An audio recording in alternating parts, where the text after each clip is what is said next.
Hello guys, welcome back to my channel. आज मैं आपको नेक्स्ट टॉपिक स्टार्ट कराने जा रही हूँ इनकम टैक्स का, जो हम चैप्टर कर रहे थे assessment procedure including faceless assessment scheme. अब हमारा जो नेक्स्ट टॉपिक है वो है updated return of income. Video start करने से पहले अगर किसी ने अभी तक मेरा चैनल को सब्सक्राइब नहीं किया है तो चैनल सब्सक्राइब कर दें। बेल आइकन को क्लिक करना ना भूलें कि आने वाली न्यू वीडियो की नोटिफिकेशंस आपको टाइम पर मिल जाएं। और अगर आपको वीडियो पसंद आए तो लाइक भी कर दें और साथ ही साथ और भी फ्रेंड्स के साथ और अदर सोशल मीडियाज़ पर भी शेयर कर दें। सो स्टार्ट करते हैं updated return of income topic से। इसमें सबसे पहली बात बोल रखी है furnishing updated return of income. कोई भी पर्सन, चाहे उसने आईटीआर को फाइल किया है या नहीं किया है, under the section 139 first, fourth and fifth, इस सेक्शन के अंदर किसी भी पर्सन ने अगर आईटीआर को फाइल किया है या नहीं किया है तो कौन से असेसमेंट ईयर के लिए? रिलीवेंट असेसमेंट ईयर के लिए। रिलीवेंट असेसमेंट ईयर कौन सा ईयर होता है? जो आपका अभी फिलहाल करंट ईयर जो चल रहा है उसको हम बोलते हैं रिलीवेंट असेसमेंट ईयर। ठीक है। रिलीवेंट असेसमेंट ईयर में वो क्या कर सकता है? अपडेटेड रिटर्न ऑफ इनकम को फाइल कर सकता है, और वो अपनी खुद की भी कर सकता है एज एन इंडिविजुअल। साथ ही साथ अगर उसकी कोई ऐसी प्रॉपर्टी है या उसकी कोई ऐसी इनकम है जो कि किसी अदर पर्सन की है, किसी और पर्सन की है, बट उसके लिए भी वो टैक्स देने के लिए लायबल है, तो वो उस प्रिस्क्राइब्ड फॉर्म के अंदर उसको फिल करेगा, उसके ऊपर टैक्स लगाएगा यानी फर्निश करेगा उस इंफॉर्मेशन को भी, और साथ ही साथ वेरीफाई करेगा, एक स्पेसिफाइड मैनर के अंदर वेरीफाई करके दिखाएगा। ठीक है। तो प्रिस्क्राइब फॉर्म में सब कुछ फिल करेगा, उसकी खुद की अपडेटेड रिटर्न ऑफ इनकम और income of any person in respect of which he is assessable to tax, जिसमें उसको टैक्स भरना है उसके लिए प्रिस्क्राइब फॉर्म में फिल करेगा। उसके बाद सेकेंड है टाइम लिमिट। टाइम लिमिट क्या है? जो आपका रिलीवेंट असेसमेंट ईयर है उसके खत्म होने पे विद इन 24 मंथ्स। ठीक है। एट एनी टाइम, कभी भी कर सकता है 24 मंथ्स के अंदर, बट असेसमेंट ईयर के एंड होने से पहले। उसके बाद नॉन एप्लीकेबिलिटी। नॉन एप्लीकेबिलिटी का मतलब है, नॉन एप्लीकेबिलिटी का मतलब है कि ये जो अपडेटेड रिटर्न ऑफ इनकम है आपकी किस किस चीज़ के लिए एप्लीकेबल नहीं है, किस किस पर्सन के लिए एप्लीकेबल नहीं है। ठीक है। अब यहाँ पे ये ध्यान रखना, टाइम लिमिट के अंदर टाइम लिमिट क्या है? With in 24 months from the end of relevant assessment year. जो भी रिलीवेंट असेसमेंट ईयर एंड हुआ है उसके 24 मंथ्स के अंदर अंदर। नॉन एप्लीकेबिलिटी में, if the updated return of income of such person for the relevant assessment year it is a return of loss. अगर वो रिटर्न ऑफ लॉस है तो ये आप अपडेटेड रिटर्न ऑफ इनकम को फाइल नहीं कर सकते हैं। ये जो रूल है, या आप कह सकते हैं ये जो आपके लिए स्कीम है, ये अवेलेबल नहीं है। उसके बाद it has the effect of decreasing the total tax liability determined on the basis of return furnished under section 139 first, fourth and fifth। ठीक है। अगर आपकी टोटल टैक्स लाइबिलिटी जो है डिक्रीज होती जा रही है, यानी कि पहले आपकी मान लो कि टोटल टैक्स लाइबिलिटी जो थी वो थी मान लो आपकी 20,000 रुपीज, और फिर वो धीरे धीरे करके आपकी डिक्रीज होती जा रही है on the basis of return. किस बेसिस पर? जो आप रिटर्न फर्निश कर रहे हैं उस बेसिस के अनुसार। कौन सी रिटर्न फर्निश कर रहे हो, कौन से सेक्शन में? Under section 139 first, fourth and fifth. ठीक है। फर्स्ट, फोर्थ एंड फिफ्थ, इस सेक्शन के अंदर अगर आप रिटर्न फर्निश कर रहे हैं और उसमें आपकी जो लाइबिलिटीज हैं, टोटल टैक्स लाइबिलिटीज हैं, उसके इफेक्ट में वो बार बार डिक्रीज हो रही हैं, और आपने ये कहाँ से देखा? जो आपने अपनी फाइल यानी जो आपकी रिटर्न है उसको फर्निश किया है। उसके बाद है results in refund or increases the refund due on the fund basis of return furnished under section 139 first, fourth and fifth। इसमें क्या है कि अगर आपके रिजल्ट में कुछ भी आपका रिफंड जो है इंक्रीज होता है या आपको कोई रिफंड मिलता है, ठीक है, रिटर्न फर्निश के अंदर जो भी आपने रिटर्न फर्निश किया अंडर द सेक्शन 139, ये सेक्शन जरूर याद रखना, फर्स्ट, फोर्थ एंड फिफ्थ। ठीक है। तो भी आप जो है अपडेटेड रिटर्न ऑफ इनकम को फर्निश नहीं कर सकते हैं। उसके बाद नेक्स्ट है रेस्ट्रिक्शन। रेस्ट्रिक्शन किन किन के ऊपर है देखो ध्यान से। A person shall not be eligible, वो पर्सन एलिजिबल नहीं है to furnish and updated return of income. Updated return of income को वो फर्निश नहीं कर सकता उस रिलीवेंट असेसमेंट ईयर के अंदर इन विच सर्च इज इनिशिएटेड, सर्च जो है वो इनिशिएट है, यानी सर्च जो है वो जारी है, और साथ ही साथ कोई सर्वे कंडक्ट हो रहा है, और साथ ही साथ कोई रिक्वेजिशन मेड हो रही है। रिक्वेजिशन का मतलब है कोई मांग हो रही है, ठीक है। तीन चीजें ध्यान रखना, सर्च अगर हो रही है किसी तरह का, या किसी तरह का सर्वे हो रहा है, या फिर किसी तरह की रिक्वेजिशन हो रही है, यानी कि किसी चीज की मांग हो रही है। अगर जो पॉइंट्स हैं, आप आगे पॉइंट्स देखो, search is conducted for any assessment year preceding such assessment year where, यानी जहां पर सर्च हो रही है किसी भी असेसमेंट ईयर के लिए, preceding such assessment year, preceding means इससे पहले वाले ईयर में। पहला है, अगर सर्च जो है इनिशिएट हुई है अंडर द सेक्शन 132 के अंदर, और उनके बुक्स ऑफ अकाउंट्स जो हैं या अदर डॉक्यूमेंट्स हैं या फिर कोई एसेट्स हैं, उनकी मांग की गई है under section 132A in the case of such person, उस पर्सन के केस से रिलेटेड क्या क्या बोला गया है, सर्च हो रही है एक तो उनकी, ठीक है। दूसरा कि अगर उनके बुक्स ऑफ अकाउंट्स या उनके अदर डॉक्यूमेंट्स या कोई भी ऐसी एसेट्स दी गई है, या ऐसे कह सकते हो कि मांग कर रहे हैं उस एसेट की, तो उस केस में जो अपडेटेड रिटर्न ऑफ इनकम है वो फाइल नहीं की जा सकती। उसके बाद है, अगर कोई भी सर्वे हो रहा है, हैज बीन कंडक्टेड हुआ है under section 133A other than under section 133(2)A, यानी कि अगर कोई सर्वे हो रहा है जो कि कंडक्ट हुआ है 133 सेक्शन ए के अंदर, और या फिर 133(2)A के अंदर, तो भी वो अपडेटेड रिटर्न ऑफ इनकम को फर्निश नहीं कर सकता। उसके बाद है, a notice has been issued to that effect that any money, bullion, jewellery और वैल्यूएबल आर्टिकल और थिंग सीज्ड और रिक्वेशन्ड अंडर सेक्शन 132 और 132A in the case of any person other person belongs to such person. जैसे कि मान लो उनको एक notice जारी किया गया उनकी मनी के लिए, उनकी बुलियन वगैरह भी एक तरीके से आप बोल सकते हैं कि एसेट होती है, ज्वेलरी है या फिर कोई वैल्यूएबल आर्टिकल है, थिंग है, उसको सीज कर लिया गया यानी कि जब्त कर लिया गया, या फिर उसकी मांग की गई है किस सेक्शंस के अंदर, 132 और 132A सेक्शन के अंदर। तो उस केस में भी जो दूसरा पर्सन है, जैसे मान लो दूसरे पर्सन की है वो एसेट बी पर्सन की है, लेकिन बिलोंग कौन करता है, ए पर्सन बिलोंग करता है, तो ए पर्सन जो है वो अपनी अपडेटेड रिटर्न ऑफ इनकम को फर्निश नहीं कर सकता। फिर नेक्स्ट है पर्सन इन एलिजिबल। कौन से पर्सन है जो इन एलिजिबल है, एलिजिबल ही नहीं है। ये तो रेस्ट्रिक्शन हो गई कि कौन कौन नहीं कर सकता, कुछ पाबंदियां हैं, बट इन एलिजिबल यानी वो पर्सन एलिजिबल ही नहीं है कि वो अपडेटेड रिटर्न ऑफ इनकम को फर्निश कर सकता है। So, no updated return of income shall be furnished by any person for the relevant assessment year। relevant assessment year के अंदर कोई भी ये persons जो है अभी नीचे बताए जाएंगे, वो कोई भी अपने जो है updated return of income को furnish नहीं कर सकते। पहला है, an updated return of income has been already furnished by him। अगर पहले से ही उन्होंने updated return of income जो है वो furnish कर रखी है, तो दोबारा तो वो furnish करेगा नहीं, तो ये हो गया कि ineligible है। Second one is, any proceeding for assessment or reassessment or recomputation or revision of income under this act is pending or has been completed for the relevant assessment year in this case।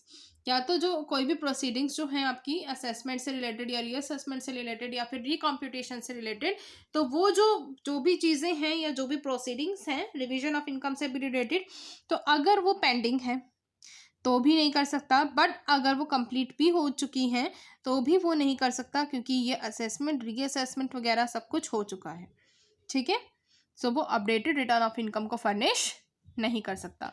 उसके बाद next है, assessment officer has information in respect of such person. अगर assessing officer के पास relevant assessment year के अंदर किसी दूसरे person की ऐसी कोई इन्फॉर्मेशन है, किससे रिलेटेड इन्फॉर्मेशन है, देखो आगे किससे रिलेटेड है। सबसे पहली बात है, smuggler and foreign exchange manipulators. अगर कोई स्मगलर है वो पर्सन, उससे रिलेटेड कोई इन्फॉर्मेशन है, ठीक है, स्मगलिंग करता है, फॉरेन एक्सचेंज में स्मगलिंग करता है, इस एक्ट के तहत अगर वो पर्सन आता है तो वो पर्सन अपनी अपडेटेड रिटर्न ऑफ इनकम को फर्निश नहीं कर सकता। दूसरा बोल रखा है, प्रोहिबिशन ऑफ बेनामी प्रॉपर्टी ट्रांसैक्शन एक्ट, यानी उसके पास अगर ऐसी कोई बेनामी प्रॉपर्टी है, जैसे कि मान लो उसके पास इतनी सारी ऐसी कोई इनकम है या ऐसी कोई प्रॉपर्टी है जिसका वो बयान ही नहीं कर सक रहा, वो यही नहीं बता रहा कि ये प्रॉपर्टी उसके पास आई कहाँ से, ठीक है, या फिर ये जो पैसा है उसके पास आया कहाँ से, तो इस तहत अगर वो इस एक्ट के अंदर आता है, उसका जो जुर्म है या आप कह सकते हो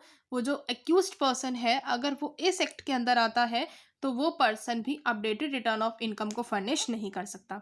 उसके बाद है black money, undisclosed foreign income and assets and imposition of tax act 2015 and the same has been communicated to him prior to the date of furnishing return of income। अगर मान लो उसके पास कोई ब्लैक मनी है या फिर उससे ऐसी कोई बात की गई है, कुछ टैक्स इम्पोज किए गए हैं और उसको पहले ही बता रखा है कि डेट से पहले जो आपकी फर्निशिंग ऑफ रिटर्न है उससे पहले उसको अगर बता दी गई है ये बात, तो उस केस में भी वो अपडेटेड रिटर्न ऑफ इनकम को फर्निश नहीं कर सकता। ठीक है। उसके बाद नेक्स्ट है information for the relevant assessment year has been received under an agreement.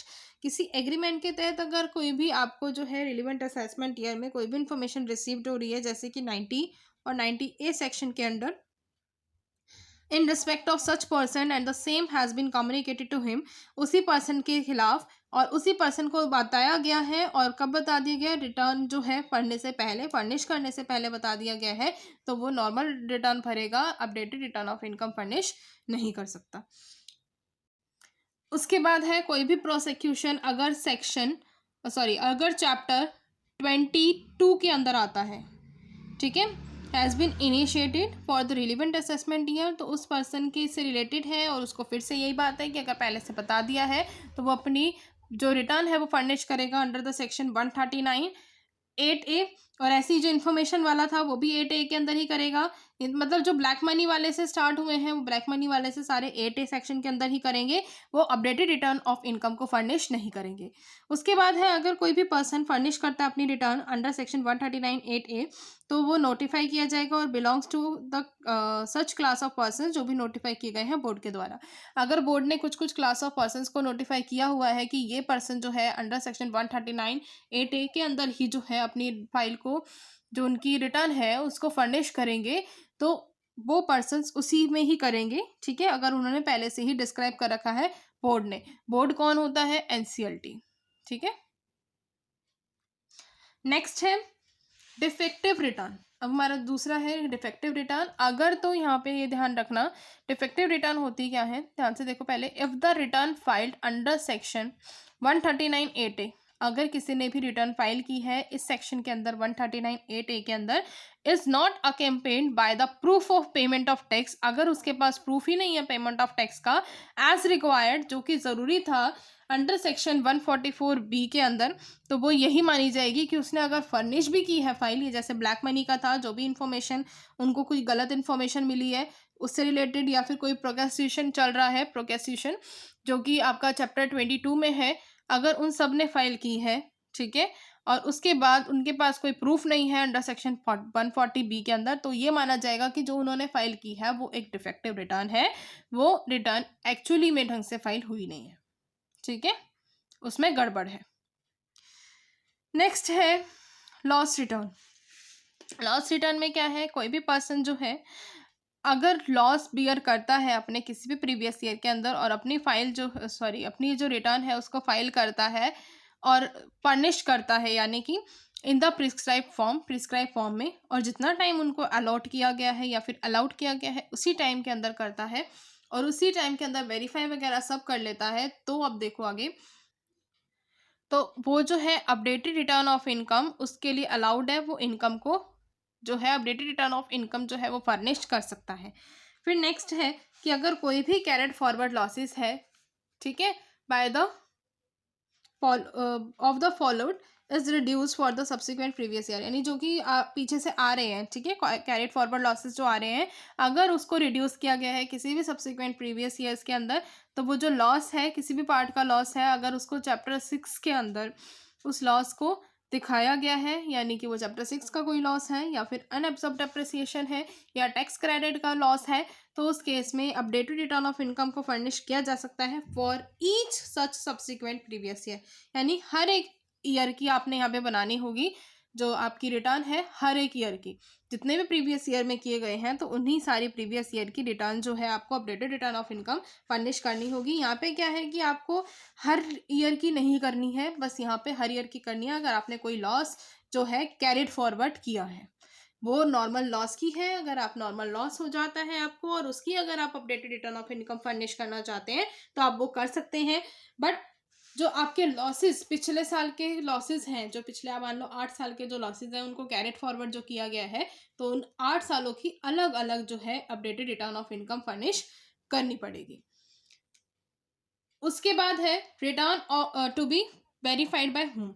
Return किस किस पर्सन के द्वारा वेरीफाइड की जाएगी, यानी उस रिटर्न के ऊपर कौन साइन करेगा, कौन उसको वेरीफाई करेगा, तो ये बताना है। एज पर section 140 the return file under section 139, जो भी 139 सेक्शन के अंदर रिटर्न्स फाइल हो रही हैं वो साइन होंगी और वेरीफाइड होंगी किन किन पर्सन के द्वारा। तो हम केसेस देखेंगे।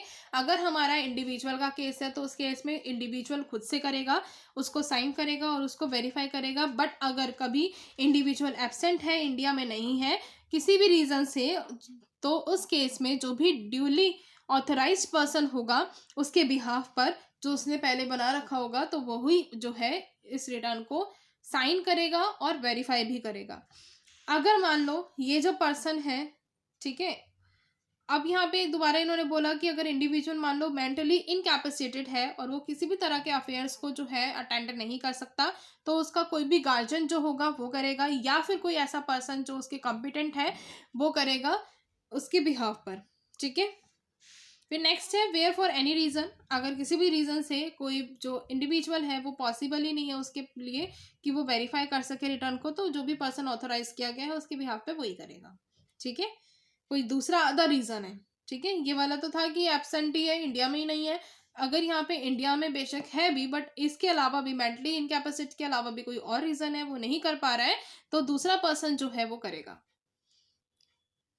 उसके बाद है इन the case of a Hindu undivided family. Hindu undivided family के केस में या तो करता करता है, करता करेगा, लेकिन अगर करता एब्सेंट है, इंडिया में नहीं है, या फिर इनकैपेसिट है, ठीक है, मेंटली इनकैपेसिट है, उसके पास मेंटल इतना वो नहीं है, तो वो जो है जितने भी अफेयर्स हैं उनको अटेंड नहीं कर सकता। तो जो भी अडल्ट पर्सन होगा, कर्ता के बाद वाला जो अडल्ट पर्सन होगा वही करेगा उसको साइन और वेरीफाई भी रिटर्न को। ठीक है, उसके बाद है इन the case of a company. Company के केस में क्या होगा, जो भी मैनेजिंग डायरेक्टर है वो साइन करेगा और वेरीफाई करेगा।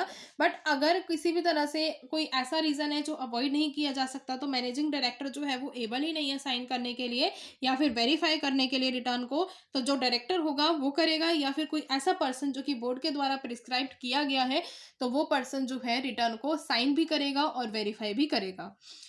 उसके बाद है next where there is no managing director. अगर मान लो मैनेजिंग डायरेक्टर ही नहीं है, तो जो डायरेक्टर है या तो वो खुद साइन कर देगा, या फिर कोई पर्सन जो भी बोर्ड ने प्रिस्क्राइब्ड कर रखा है इस पर्पस के लिए, तो वो ही पर्सन करेगा।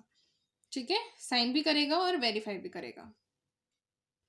उसके बाद है company is not resident in India. अगर कोई कंपनी है वो रेजिडेंट ही नहीं है इंडिया के अंदर, ठीक है, इंडिया के अंदर मानी नहीं जाती, तो वो नॉन रेजिडेंट है, तो उस केस में क्या होगा, जो पर्सन जिसके पास वैलिड पावर ऑफ अटॉर्नी होगी वही पर्सन उसको साइन भी करेगा और क्या करेगा, वेरीफाई भी करेगा।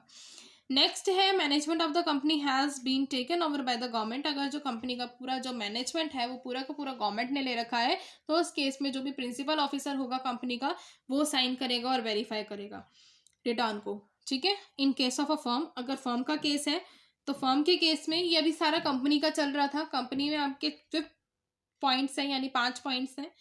ठीक है, इसके बाद है फर्म के केस में, अगर फर्म जो है उसके केस में मैनेजिंग पार्टनर करेगा, और अगर मैनेजिंग पार्टनर नहीं है तो कोई भी पार्टनर कर सकता है, बट वो पार्टनर माइनर नहीं होना चाहिए, वो मेजर पार्टनर होना चाहिए।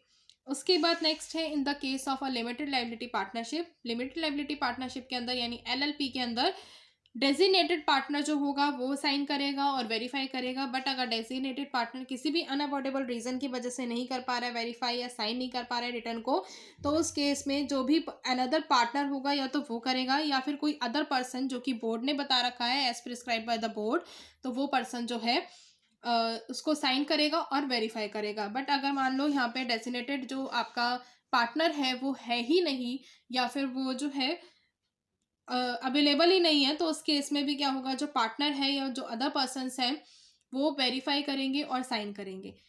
पार्टनर करेगा या फिर अदर पर्सन जो भी प्रिस्क्राइब की गई हैं बोर्ड के द्वारा, तो वो साइन करेंगे और वेरीफाई करेंगे उस रिटर्न को। उसके बाद है in case of local authority के केस में प्रिंसिपल ऑफिसर खुद से करेगा। उसके बाद अगर केस है आपका पॉलिटिकल पार्टी का, तो जो चीफ एग्जीक्यूटिव ऑफिसर्स होते हैं उस पार्टी के, वो करेंगे। जैसे कि मान लो सेक्रेटरी है तो सेक्रेटरी कर देगा, साइन भी करेगा और वेरीफाई भी करेगा। उसके बाद है इन the case of association of person, अगर कोई भी मेंबर जो है एसोसिएशन का या फिर प्रिंसिपल ऑफिसर है, तो इन दोनों में से जो भी पर्सन है, अगर मान लो मेंबर है एसोसिएशन का, तो कोई भी मेंबर है वो कर सकता है साइन, और अगर प्रिंसिपल ऑफिसर है तो वहाँ पे तो वो साइन कर देगा या वेरीफाई कर देगा। ठीक है। Next in the case of any other person के केस में या तो वो खुद पर्सन करेगा और बाय सम अदर पर्सन जो भी कॉम्पिटेंट होगा उसके बिहाफ पर, तो वो कर देगा साइन भी और वेरीफाई भी रिटर्न को। फिर नेक्स्ट है exemption from filing a return of income. Return of income को फाइल करने के लिए कौन कौन से पर्सन एग्जाम्प्टेड है, तो जो हमारी सेंट्रल गवर्नमेंट है, अगर वो चाहे तो नोटिफिकेशन पास आउट करके या नोटिफिकेशन डाल के ये बता सकती है कि कौन कौन से क्लासेस ऑफ पर्सनस हैं जिनको जो है रिक्वायरमेंट ही नहीं है रिटर्न ऑफ इनकम को फाइल करने की। तो वो जो भी बताएगी तो वो पर्सनस उनके लिए एग्जाम्प्ट है कि वो जो है आईटीआर को फाइल नहीं करेंगे। नो एग्जाम्पशंस किसके ऊपर नहीं है, कोई भी पर्सन अगर, तो देखो exemption from the requirement of furnishing a return of income tax shall not be available where a notice under section, अगर किन्हीं को नोटिस पहुंचा है under section 142 first, 148, 153A, 153C, उनको इशू किया गया है नोटिस, तो वो पर्सन्स रिटर्न ऑफ इनकम को फाइल करेंगे। वो क्लास के पर्सन्स भी फाइल करेंगे उस रिलीवेंट असेसमेंट ईयर के लिए। फिर नेक्स्ट है हमारे पास power of the board to dispense with furnishing documents etcetera with the return, section 139C। जहाँ जहाँ मैंने सेक्शंस लिखे हैं ये समझिए कि वहाँ वहाँ वो सेक्शंस इंपॉर्टेंट है। बाकी मैं ज़्यादा सेक्शंस इसलिए लिखती भी नहीं हूँ कि आप लोगों को याद करना थोड़ा मुश्किल हो जाएगा। तो जहाँ जहाँ मैंने सेक्शंस लिखे हैं तो ये समझ सकते हो कि वो थोड़े सेक्शन आपके लिए इंपॉर्टेंट है। तो अगर आप वहाँ पे मेंशन कर देंगे तो बहुत बढ़िया बात है। अगर आप मेंशन नहीं कर पा रहे हैं तो गलत मेंशन ना करें। ठीक है, आता है पक्का आपको कंफर्म है तो ही सेक्शंस को मेंशन करिए कीजिए पेपर्स के अंदर। ये नहीं कि भाई जो टीचर्स हैं इतना ध्यान से नहीं देखेगा, तो ऐसा कुछ भी नहीं होता। जो सेक्शंस आपको पता है उन्हीं को मेंशन करो, अदरवाइज मेंशन ना करो, वो ज़्यादा बेनिफिशियल है। ठीक है, अब देखो next, the board may make rules providing for a class और classes of persons who may not be required to furnish documents, statements, receipts, certificates, reports of an audit और एनी अदर डॉक्यूमेंट। मान लो कोई rules ऐसे बनाए गए हैं जो class हैं और कुछ क्लासेस ऑफ पर्सन्स हैं जिनको जो है ज़रूरत ही नहीं है कि वो जो है अपने कुछ डॉक्यूमेंट्स को या कुछ स्टेटमेंट्स वगैरह को इन सबको फर्निश करें, तो ऐसा कुछ इनके लिए मैंडेटरी नहीं होगा। अंडर द सेक्शन 139C के अंदर जो भी क्लास या क्लास ऑफ पर्सन्स के लिए कुछ रूल्स बनाए गए हैं, तो उनको ये बोला गया है कि उनको कोई भी ज़रूरत नहीं है डॉक्यूमेंट, सर्टिफिकेट या रिपोर्ट ऑफ ऑडिट वगैरह को सबमिट कराना या फिर आप कह सकते हो फर्निश कराना। लेकिन इसमें भी एक एक्सेप्शन है। क्या एग्जम्पशन है? कि कुछ लोगों को छोड़कर, इसमें जो ये पर्सन्स हैं, क्लास ऑफ पर्सन्स हैं, इनमें से भी कुछ लोगों को छोड़कर ही ये होगा। यानी बाकी लोगों को जो है वो डॉक्यूमेंट्स, रिपोर्ट्स ऑफ ऑडिट वगैरह सबमिट करानी पड़ेगी, यानी कि फर्निश करानी पड़ेगी। Accept section 139D, 139 section D को छोड़कर सभी को जो है required to be furnished along with the return but on demand to be produced before the assessing officer. जो असेसिंग ऑफिसर है अगर वो डिमांड करेगा तो उनको सारी की सारी इंफॉर्मेशन को फर्निश कराना पड़ेगा। बट अगर डिमांड नहीं करता तो कोई बात नहीं, बट ये डॉक्यूमेंट्स जो हैं अगर किसी ने भी अंडर सेक्शन 139D के तहत कुछ ऐसा जैसे होते हैं ना कि सेक्शंस में बताया होता है कि ये पर्सन्स लायबल हैं अपने डॉक्यूमेंट्स को सबमिट कराने के लिए, तो उस केस में वो अपने जो डॉक्यूमेंट्स हैं तभी सबमिट कराएंगे जब असेसिंग ऑफिसर उनके लिए डिमांड करेगा। फिर नेक्स्ट है scheme for submission of returns of income through tax return prepares. अब यहाँ पे क्या है, सेक्शन 139B सेक्शन है।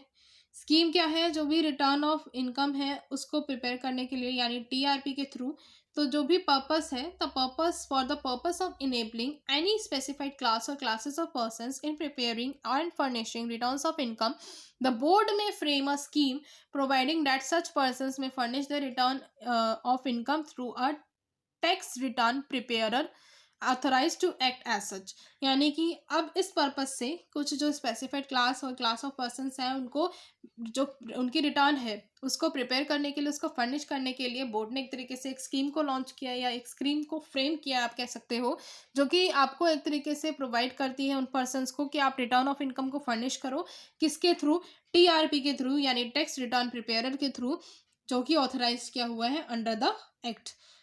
हर एक TRP Every TRP shall assist the persons furnishing the return of income and affix his signature on his return।